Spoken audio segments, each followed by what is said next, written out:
Hello and welcome to News Central. Now I'm Mazino Appeal. Top stories this hour. SERAP asks President Tinubu to probe federal and state loan utilization. Gambia arrests ex-general suspected death squad member for alleged extrajudicial killings. And President K, two others cleared to run in Tunisia's election. Details shortly. News now begins in Nigeria, where the Socio-Economic Rights and Accountability Project has called on President Bola Tinubu to launch an investigation into the $1.5 billion World Bank loan obtained by the 36 states of the Federation and the Federal Capital Territory. In an open letter signed by Deputy Director Kolawole Oluwadare, SERAP also urged President Tinubu to probe the alleged mismanagement of $3.121 billion in Chinese loans acquired by the federal government. SERAP requested that the president direct the Attorney General of the Federation and Minister of Justice Lateef Fagbemi, along with relevant anti-corruption agencies, to promptly and thoroughly investigate how these loans were utilized, particularly in efforts to reduce poverty and enhance social protection across the states. The organization emphasized that any individual or agencies found to have engaged in corruption or mismanagement should face prosecution if sufficient evidence is found, and any proceeds of corruption should be fully recovered.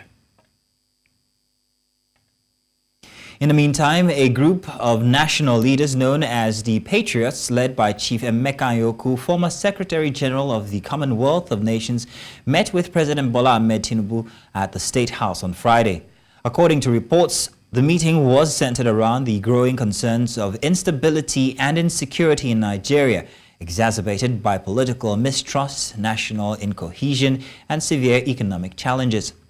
Speaking to State House correspondents after the meeting, the chairman of the Patriots emphasized the need for urgent action to address these issues through a process of national healing and reconciliation. In light of the just concluded 10-day nationwide hunger protest, the delegation urged President Tinubu to direct his government to engage in dialogue with protest leaders to understand their demand and work toward a resolution. Furthermore, the Patriots requested that the president caution security agents against using lethal force in managing the protests in order to minimize casualties and prevent further escalation of the conflict. To discuss this, I am joined by General Secretary, the Patriots veteran, Olawale Okuniyi. Mr. Olawale, you're welcome. Thank you for joining us.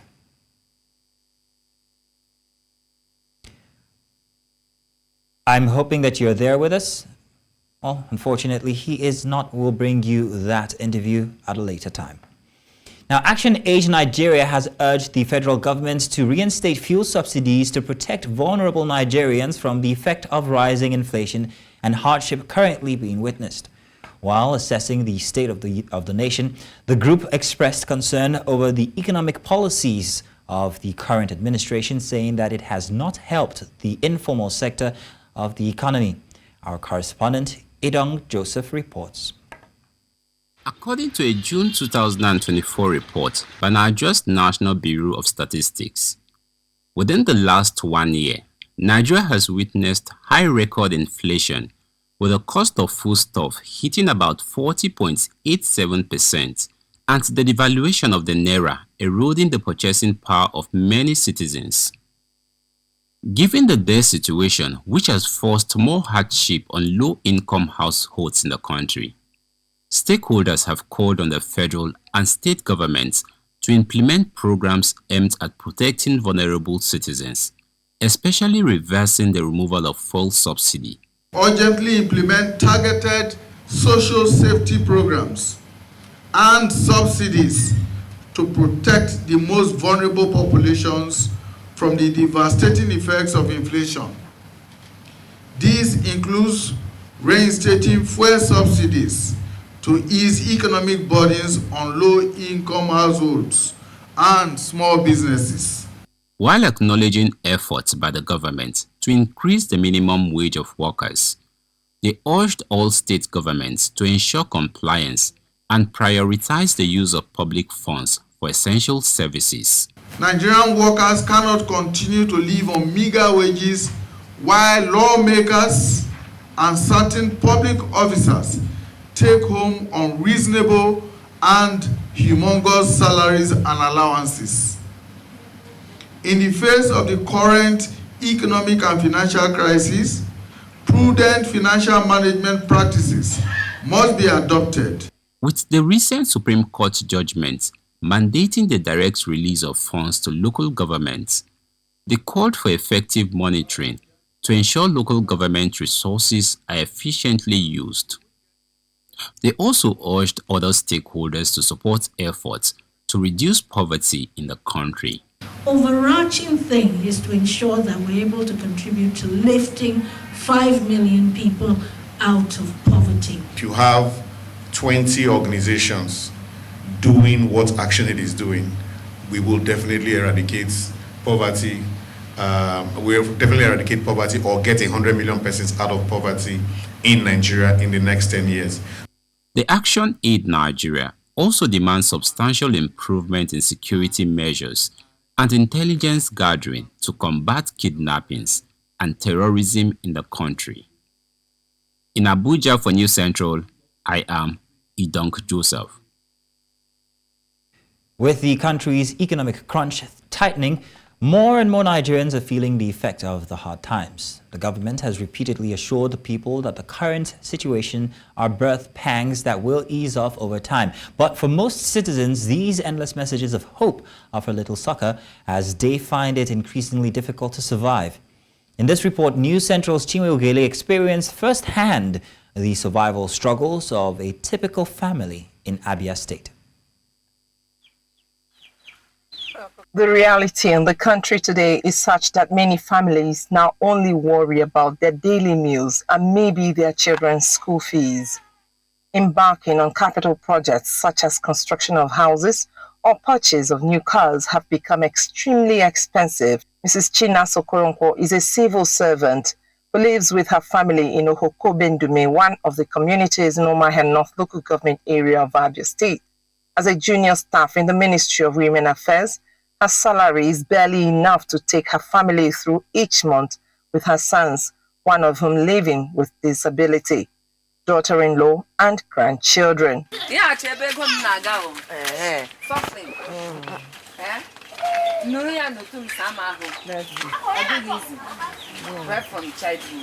Although Mrs. Okoronko does not pay house rent because she lives in a humble abode her late husband jointly built with her, she is saddled with other responsibilities.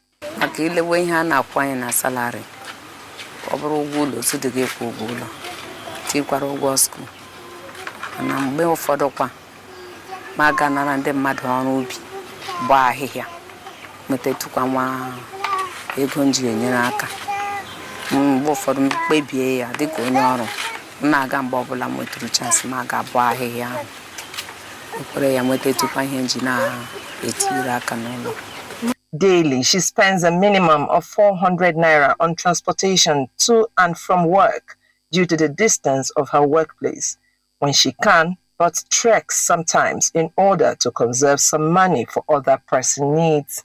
For her, feeding her family is the most pressing need, as she must find food for them, even though they must adjust in quality and quantity.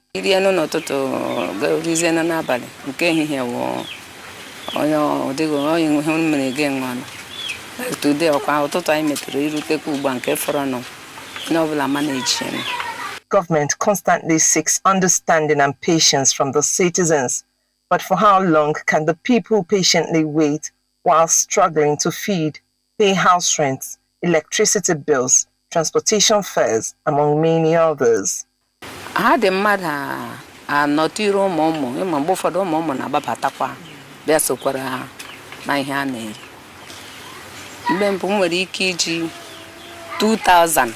were sie ya maka ihe dị ka ọgụ na ụfọdụ ihe ga-akpata ya n'obi m ugbu a ọ ga-ezu 5000 na ezukwadịrị anyị isi ofe ọ bụrụ isi na ka ekpo ọgụ 5000 ma ego ole ma water leaf ihe ndị ọzọ ị ga-eji were mesatụ ya ọ bụrụ agụfụrụ anụ adịghị ya o mana ị ga-spend more than 5000 unlike before. The recent hunger protests that citizens of the country embarked on is just an expression of the pain most Nigerians live with daily, with no sign of when the situation will improve. In Omar for News Central, Chinwe Ugele. And now back to our story on the national leaders urgent dialogue on constitutional restructuring. We have to discuss this with us, General Secretary, the Patriots veteran Olawale Okuni. Ms. Okuni, you're welcome. Thank you for joining us this morning, or rather this afternoon. It's my pleasure to be with you. Thank you for inviting me. Yes. So we understand the Patriots is a pan-Nigerian group that desires the development and progress of the country. Can you tell us more about this group so we're intimated? Thank you. Patriot is a group of eminent leaders of thought in Nigeria who aspire to make Nigeria great through the constitutional re-engineering of Nigeria in producing what we call a democratic, truly democratic people's constitution. A constitution that can be held by all citizens of Nigeria, that they can call their own, in participation and in involvement in bringing it about, in endorsement. That is the kind of constitution that we think Nigerians want. And so Patriot is set up to bring about a country that is truly democratic and owned by the peoples of Nigeria, where there will not be instability, incohesion, and insecurity. That is the kind of group that the Patriots are. So we see a picture there with some of the members and with the president as well. The group recently visited the president, didn't they, in Aso Villa, and demanded, among other things, a fresh constitution. Does this mean that they're demanding that the constitution be the 1999 constitution be totally done away with, or are they asking for an amendment of that constitution? We are saying that the 1999 constitution is largely illegitimate, tells a lie about itself, highly contradictory, and quite problematic for the country. And it has brought an untold economic woes to the country. No government can govern Nigeria and be prosperous. No government, not even the Tinubu administration, will try, because there will be so much sabotage.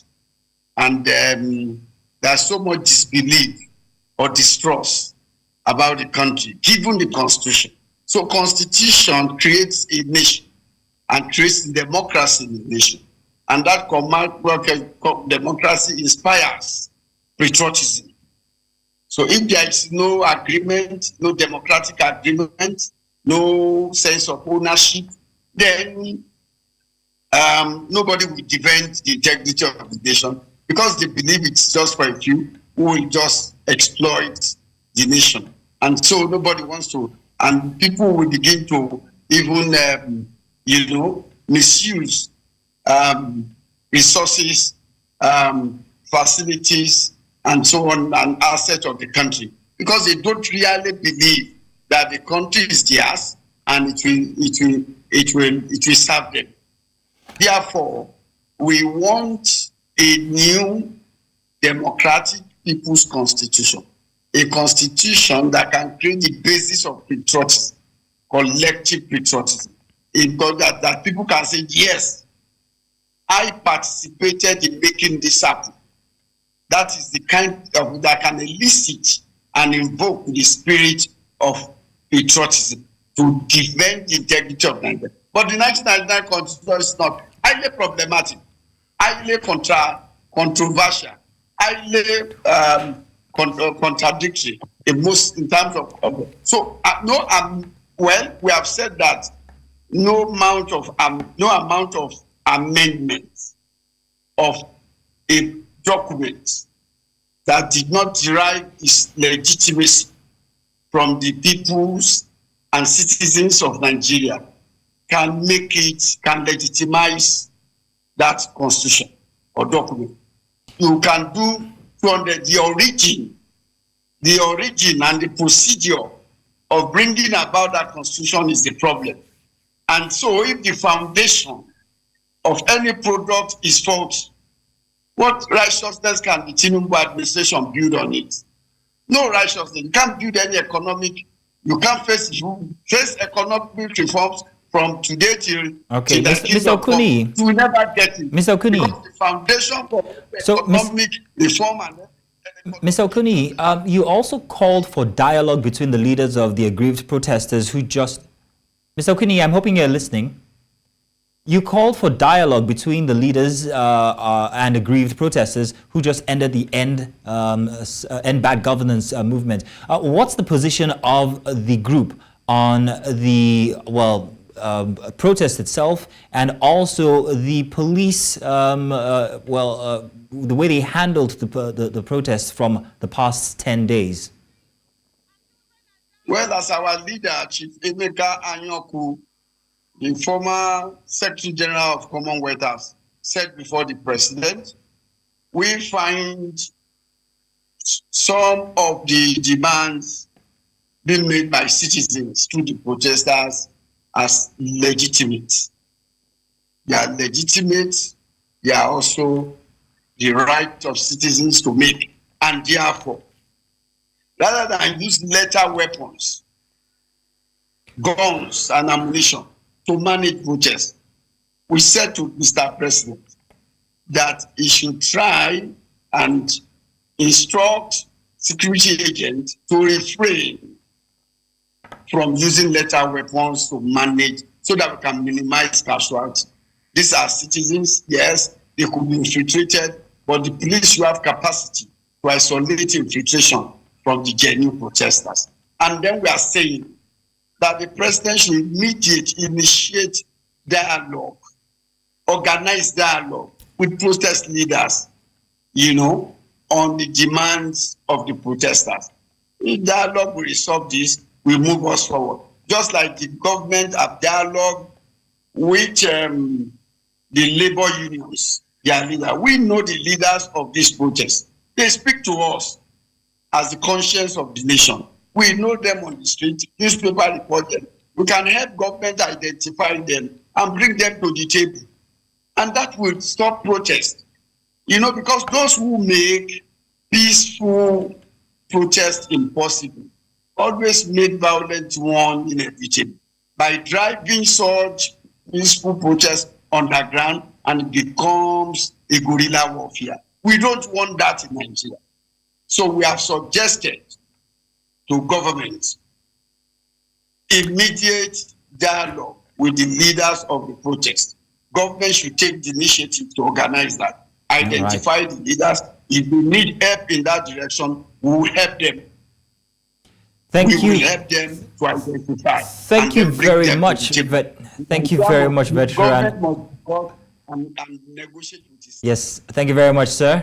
Veteran Okuni, Olawale Okuni, there as General Secretary, the Patriots Nigeria. Thank you very much, sir. Thank you. It's my pleasure to be with you. We're now going to break. When we get back, more news inside this hour. Welcome back.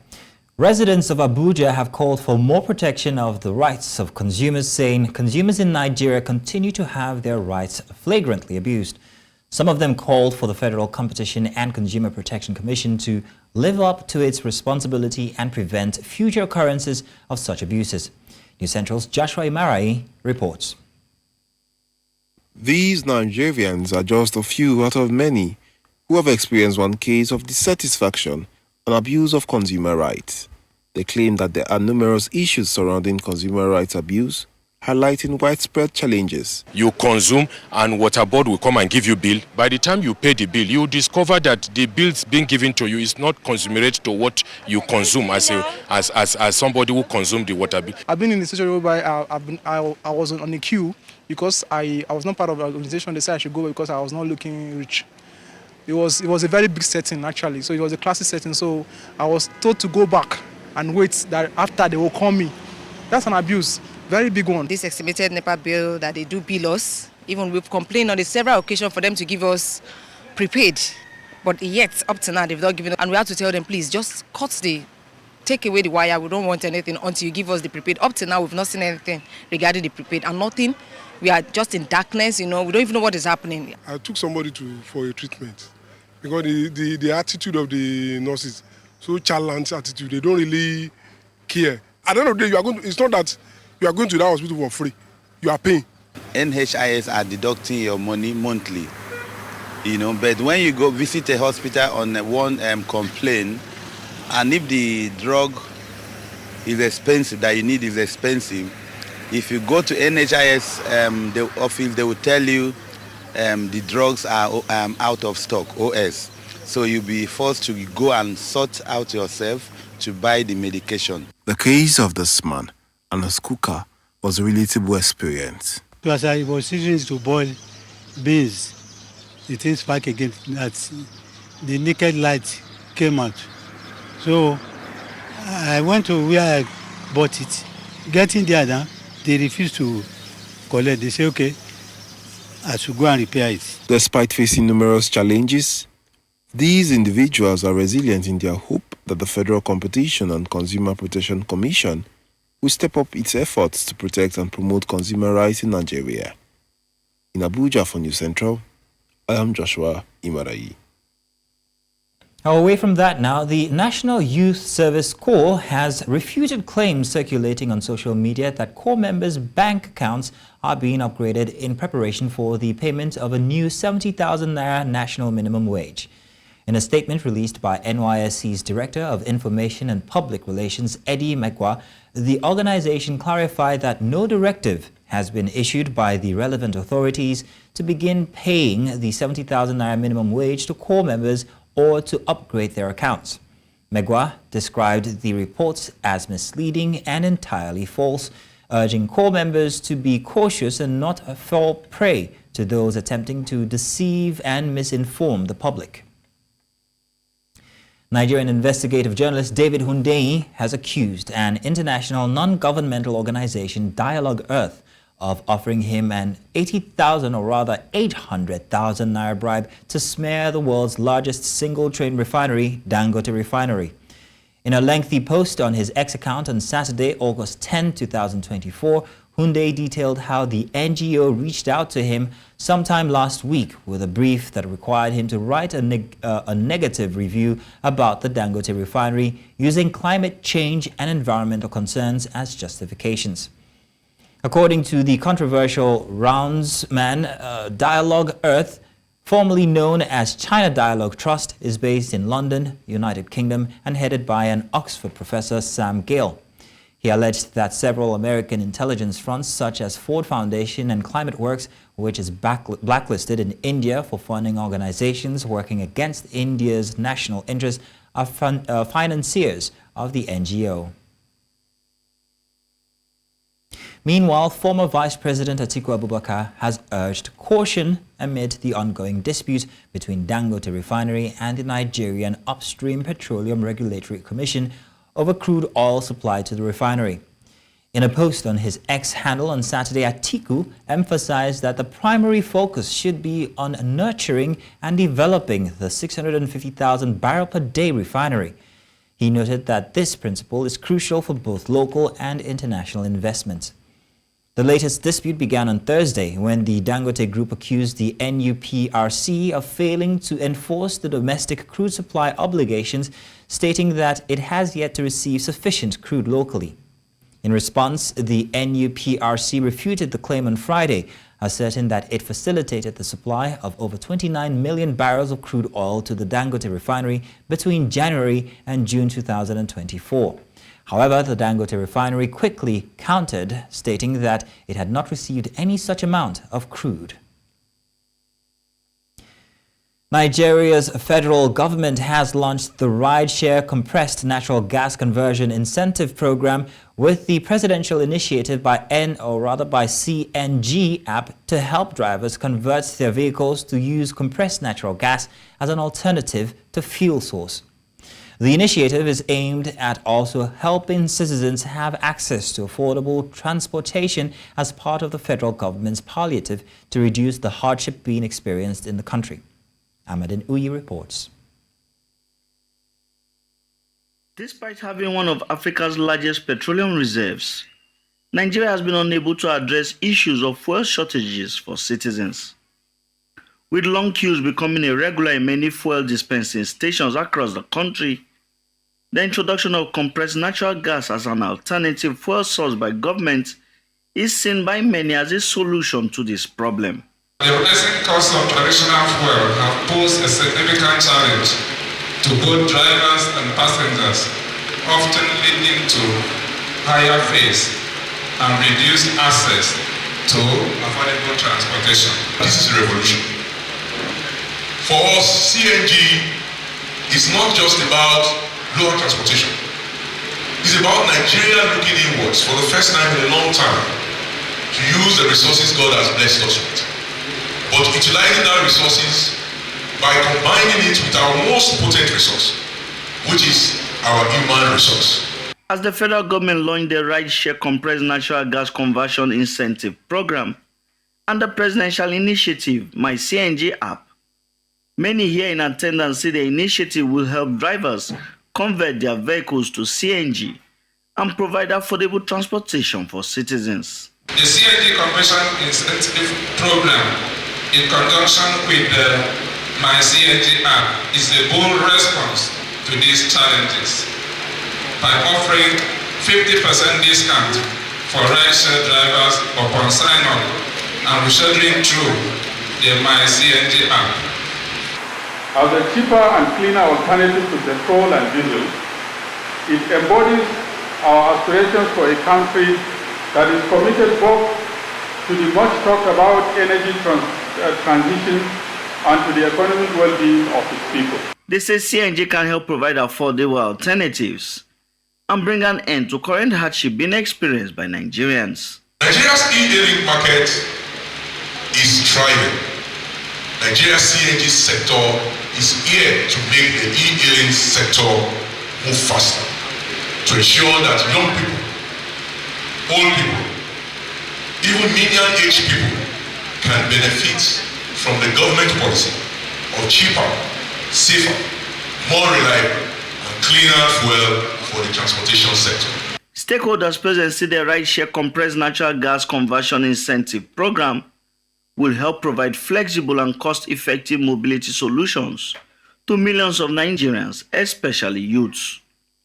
In Abuja for News Central, I am Amadin Uyi.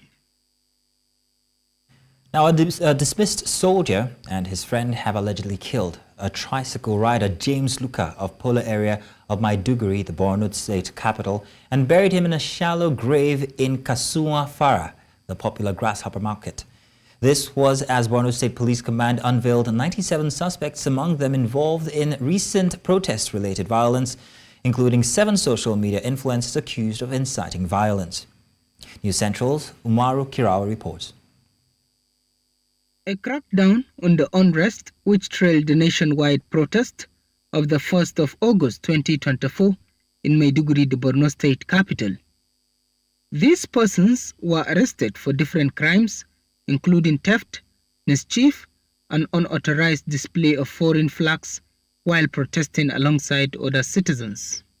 Before the protest, while monitoring the cyberspace, 7 suspects who are social media influencers were arrested for instigating their social media followers to carry arms and constitute violence across the state and insulting top government officials, cleric and traditional leaders. During the protest, 7 suspects were found posting foreign flags, which is perceived to jeopardize the sovereignty of the nation and a threat to national security. While 83 suspects were arrested at various locations within the metropolitan city of Maiduguri for vandalizing public infrastructure, private properties, causing mischief by fire, rioting, theft, and looting of items.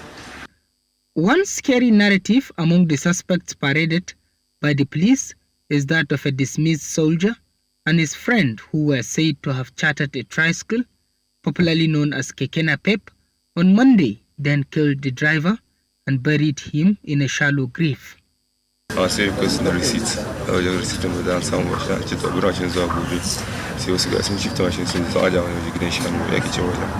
Amma da gaske ne kai ka taɓa yin aikin soja? Na aikin soja. Me yasa aka karɓi?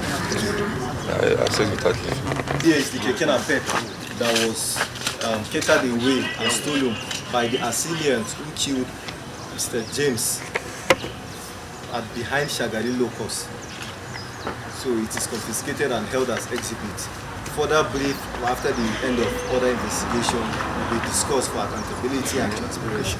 The police says they remain committed to ensuring public peace and security through justice and professionalism. In Maiduguri for News Central, Umaru Kirawa. In a significant development aimed at enhancing operational efficiency, the Nigerian Army has inaugurated a new theater training school and upgraded an existing one at the Mai Malari military cantonment in Maiduguri.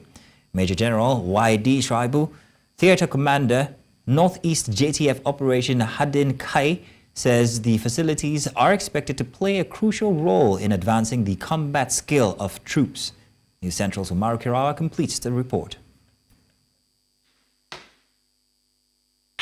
A graduation ceremony of these soldiers whose capabilities have been enhanced in response to evolving security challenges.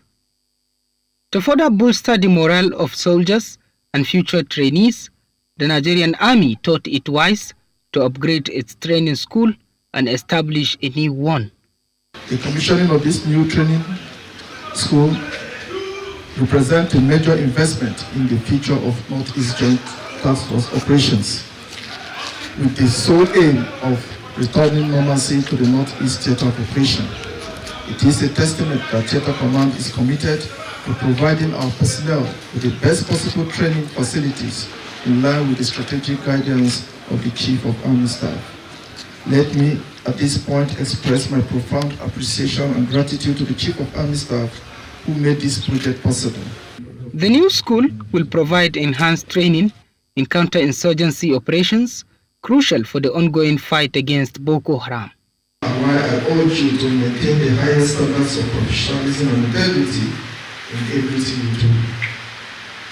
Let us commit to upholding the values as we strive for excellence and integrity in our training, in our service, and in our lives. The challenges we face in our training are not obstacles, but stepping stones for greater proficiency and preparedness. The renovated facility now features a conducive learning environment and resources designed to better prepare soldiers for the complexities of modern warfare. We did the trainers course, whereby some of these troops that were trained this morning will go back to their various units and formations to continue training others, because constantly there's in-theater training in preparing the troops for what they are achieving. So I believe it will impact positively on their output in the field. The establishment of the new facility and the enhancement of the existing training center will not only improve the tactical and strategic skills of Army personnel, but provides a pathway for ending the age-old security concerns in the region. In Maiduguri for News Central, Umaru Kirawa. Youth groups on the Plateau have restated their commitments to peaceful coexistence in the state. In a press conference in Jos, the coalition of Plateau youths said that despite political, religious, ethnic and socio-cultural divides, all hands need to be on deck to ensure a more civil and organized state. News Central's Chizaba Anyanwe tells us more. August 10 should be the last day of #End Bad Governance in Nigeria in all states of the Federation. Unfortunately, the peaceful protests in some states turned violent, causing an abrupt end of the exercise. Plateau is among these states that had the fair share of this violent protest, which was welcomed with a 24-hour curfew, though continuously reviewed downwards from 10 a.m. to 6 p.m. now. With business returning to normal now, residents who spoke to News Central off camera said they will not turn out for a continuation of the protest in the interest of peace and safety of both lives and property. The coalition of Plateau Youth Movement, during a press briefing in Jos, joined their voice to the call for a better Plateau state. We don't want the protests that will rock the peaceful coexistence of Plateau states.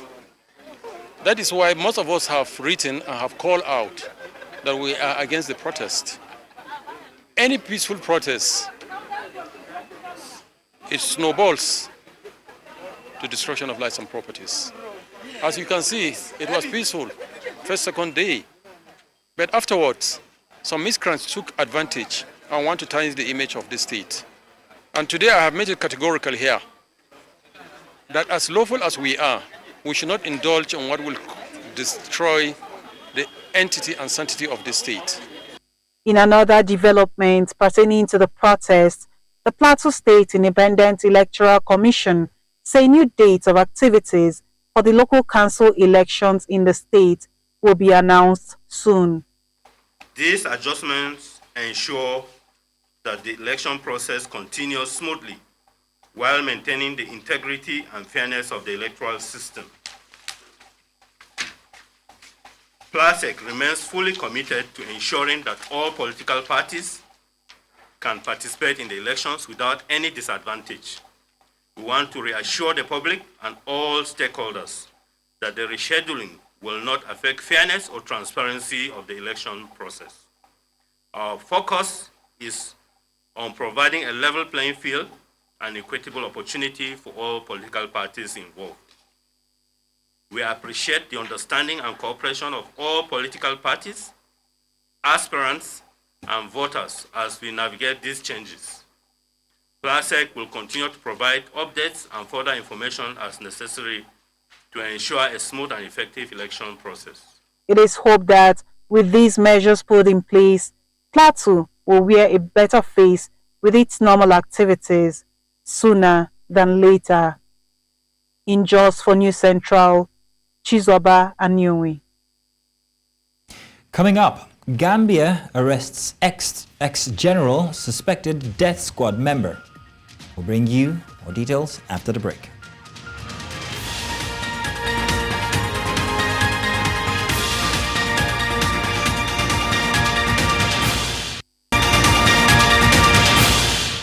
Welcome back. Outside Nigeria now, the Gambian military says it has arrested a former general who was an alleged member of a death squad under former dictator Yahya Jammeh.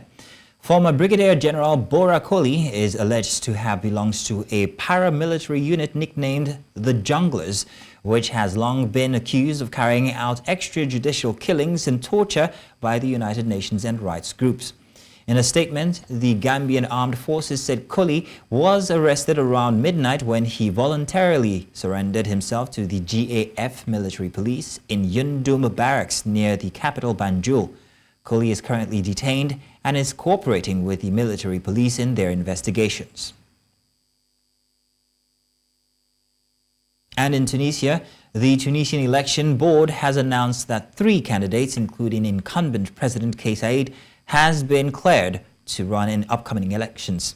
66-year-old Saied was democratically elected in 2019 but orchestrated a sweeping power grab in 2021 and is now seeking another term in office in elections to be held on October 6. Farouk Bouska, president of the High Independence Authority for Elections, in a news conference said 14 other presidential hopefuls were barred from the race after not collecting enough endorsements. Yahya Jammeh, the leader of the little-known party, and former lawmaker Zouhair Maghzoui are the other 2 candidates on the ballot in addition to Saied.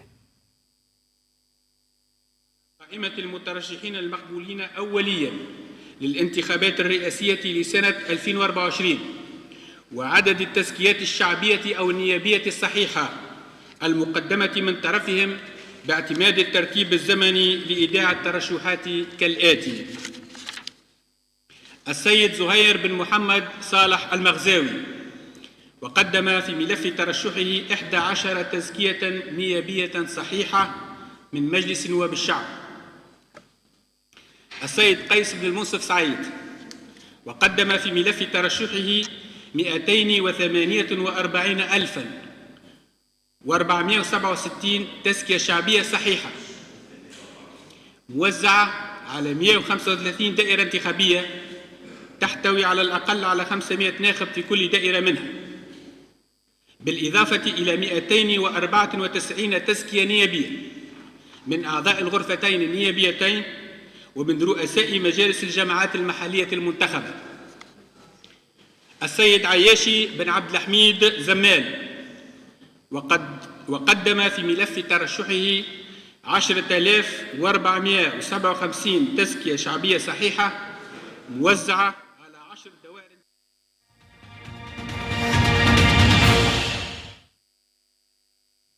Saied Refutes Ahmed has been sworn in as on Sunday by President Mohammed Shahabuddin as Bangladesh's Chief Justice following the resignation in principle of Obaidul Hassan, who was named to lead the Supreme Court last year and is viewed as a loyalist to the outgoing Premier Sheikh Hasina. This appointment is the most recent in a series of new ones made to replace an old guard that the student-led protest was thought to have ties to the former regime. According to media reports, the Chief Justice of Bangladesh's top court said Hassan had agreed to resign, an ultimatum to do so from protesters.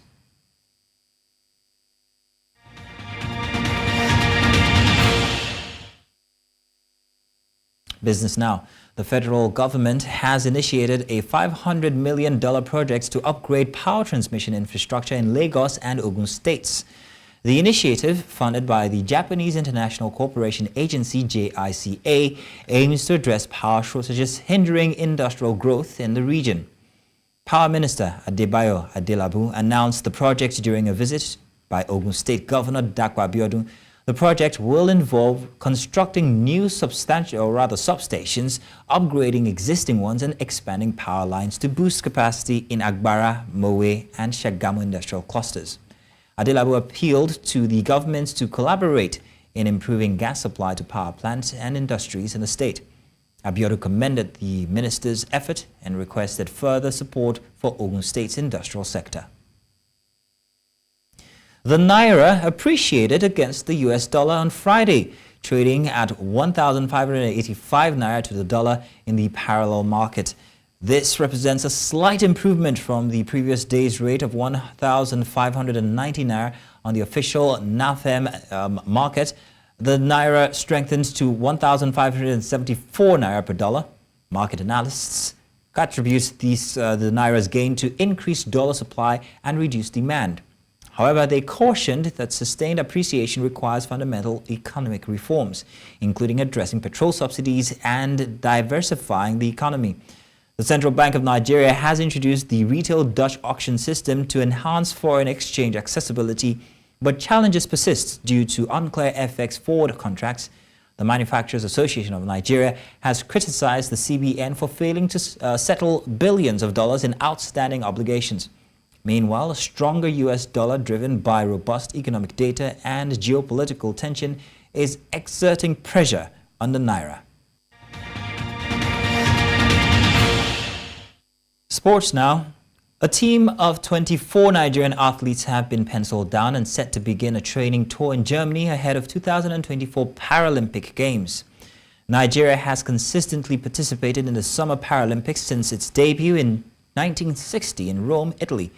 The country's Paralympic performance has been impressive, with a total of 80 medals to date, including 10 medals, 4 gold, 1 silver and 5 bronze from the Tokyo 2020 Games.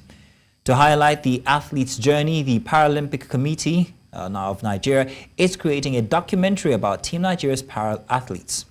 This will be filmed on August 12th and 13th, 2024, just before the team departs for their training in Saarbrücken, Germany.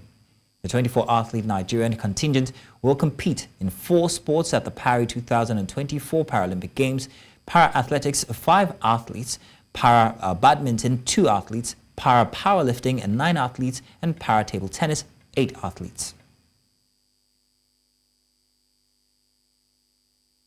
And Faith Kipyegon underlined her status as the Queen of the 1,500 meter, bagging her third successive Olympic title at the distance at the Paris 2024 Games on Saturday, becoming the first woman to win 3 Olympic golds in a single track discipline. Each stride she made on the purple track of the packed Stade de France took her closer to her legendary status. 3-time world 1,500 meter champion and world record holder Kipchoge produced a fearless run on the last lap to lock 3 minutes 51.29 seconds, taking 2 seconds off the Olympic record to set in Tokyo. She set in Tokyo 3 years ago. World 2,000 meter record holder Jessica Hall of Australia overtook world road mile champion Deribe Welteji to take silver, clocking 3 minutes 52.56 seconds, as Great Britain's Georgia Bell also passed Welteji close to the finish to earn bronze with a national record of 3 minutes 52 seconds 0.61. The United States won their 5th straight Olympic men's basketball crown on Saturday, holding off a battling France 98-87 to take their tally of Olympic goals to 17. In a rematch of the Tokyo Olympics final 3 years ago, LeBron James and the U.S. team stacked with NBA stars once again proved too much for France, despite the efforts of sensational NBA Rookie of the Year Victor Wembanyama. France sliced a 14-point deficit to 3 with 3 minutes 04 seconds to play on Wembanyama's putback dunk, but Golden State Warriors star Stephen Curry drilled a three-pointer one of 4 from him with less than 3 minutes remaining, and the United States relentlessly powered to finish.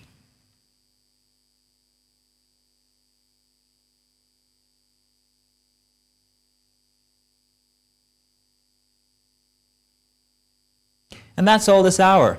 But before we go, let's take a look at some of the major stories. SERAP has asked President Tinubu to probe federal and state loan utilizations. Gambian authorities have arrested ex-general suspected death squad member for alleged extrajudicial killings. We also told you that President Case and 2 others has been cleared to run in Tunisia's elections.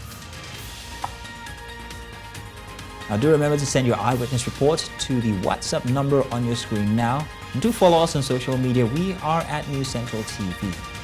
You can watch News Central live on DSTV channel 422, StarTimes channel 274, Able TV, and YouTube.